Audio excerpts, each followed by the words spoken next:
सोचिए, अगर आज के समय में किसी देश पर न्यूक्लियर बम गिर जाए तो क्या होगा। ज्यादातर लोग मानते हैं कि बस एक धमाका होगा और शहर तुरंत खत्म, लेकिन असली डरावनी कहानी वहीं से शुरू होती है। ब्लास्ट और आग तो कुछ मिनटों में खत्म हो जाएंगी, लेकिन आने वाले घंटे, दिन और साल वो इंसानों, खेती, पानी और आने वाली पीढ़ियों तक को प्रभावित करेंगे। आज हम स्टेप बाय स्टेप देखेंगे कि न्यूक्लियर हमले के बाद क्या होता है।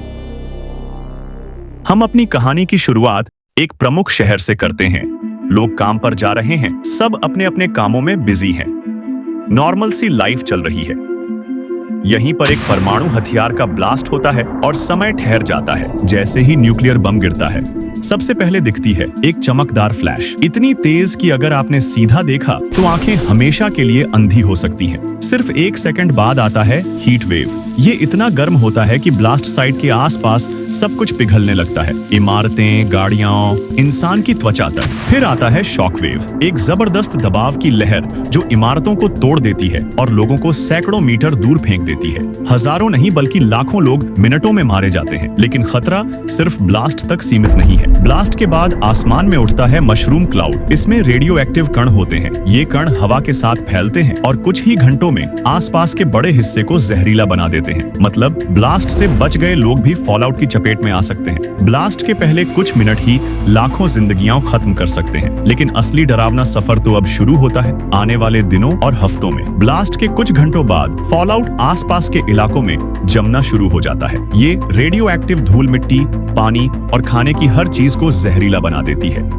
पहला हफ्ता लोग रेडिएशन सिकनेस से पीड़ित होने लगते हैं। लक्षण शुरू होते हैं लगातार उल्टी, सिर दर्द, बाल झड़ना और खून बहना। दूसरा हफ्ता अस्पताल पूरी तरह भर जाते हैं, लेकिन दिक्कत ये है कि डॉक्टर और नर्स भी रेडिएशन एक्सपोजर की चपेट में आ रहे होते हैं। मतलब इलाज करने वाले ही बीमार पड़ जाते हैं। बिजली और दवाई की सप्लाई ठप होने से हालत और बिगड़ती है। तीसरा हफ्ता और आगे रेडिएशन से लोगों का इम्यून सिस्टम कमजोर हो जाता है। छोटी छोटी बीमारियां भी जानलेवा बन जाती हैं। खाना और साफ पानी मिलना लगभग नामुमकिन हो जाता है। फॉलआउट मिट्टी को इतना दूषित कर देता है कि नई फसलें भी कंटैमिनेटेड निकलती हैं। यानी ब्लास्ट के बाद सिर्फ कुछ दिनों में समाज की पूरी संरचना टूटने लगती है। और ये सिर्फ लोकल डिजास्टर नहीं है, इसके रिपल इफेक्ट्स पूरे क्षेत्र और पड़ोसी देशों तक जा सकते हैं।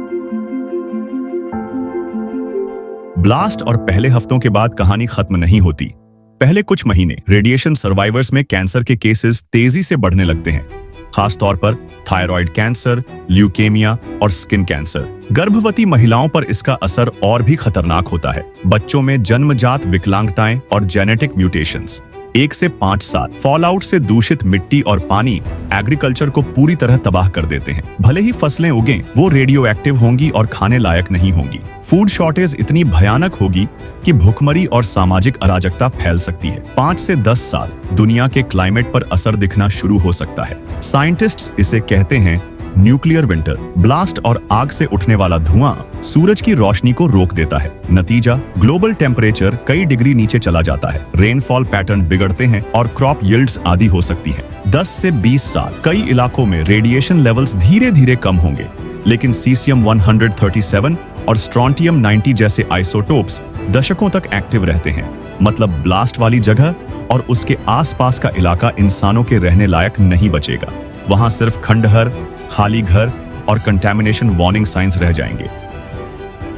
ब्लास्ट के कुछ मिनटों में मौत होती है, लेकिन फॉलआउट और लॉन्ग टर्म असर आने वाली कई पीढ़ियों को निगल सकता है। यही वजह है कि न्यूक्लियर हथियार सिर्फ एक देश के लिए नहीं, बल्कि पूरी मानवता के लिए खतरा है। न्यूक्लियर वॉर का असर ब्लास्ट साइट से कहीं ज्यादा दूर तक जाता है। ये सिर्फ एक देश की ट्रेजेडी नहीं रहती, बल्कि पूरी दुनिया की समस्या बन जाती है। एक रेफ्यूजी क्राइसिस, ब्लास्ट और फॉलआउट जोन से करोड़ों लोग पलायन करेंगे। पड़ोसी देशों पर लाखों शरणार्थियों का दबाव बढ़ेगा। इससे बॉर्डर टेंशन और ह्यूमैनिटेरियन क्राइसिस खड़ी होगी।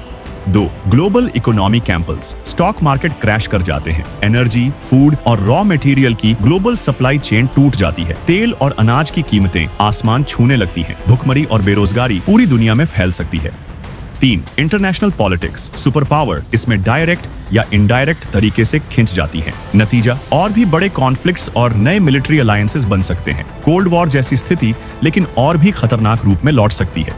4. जलवायु और कृषि। अगर कई न्यूक्लियर ब्लास्ट्स होते हैं तो न्यूक्लियर विंटर ग्लोबल लेवल पर फूड प्रोडक्शन को कोलैप्स कर सकता है। वैज्ञानिक कहते हैं कि न्यूक्स के इस्तेमाल से पूरी धरती पर 1 से 2 डिग्री तक तापमान गिर सकता है और ग्लोबल फैमिन की स्थिति बन सकती है। न्यूक्लियर हथियार सिर्फ एक शहर या एक देश का मुद्दा नहीं है, ये पूरी धरती का सवाल है, क्योंकि अगर एक जगह हमला होता है तो उसकी गूंज पूरी दुनिया महसूस करेगी।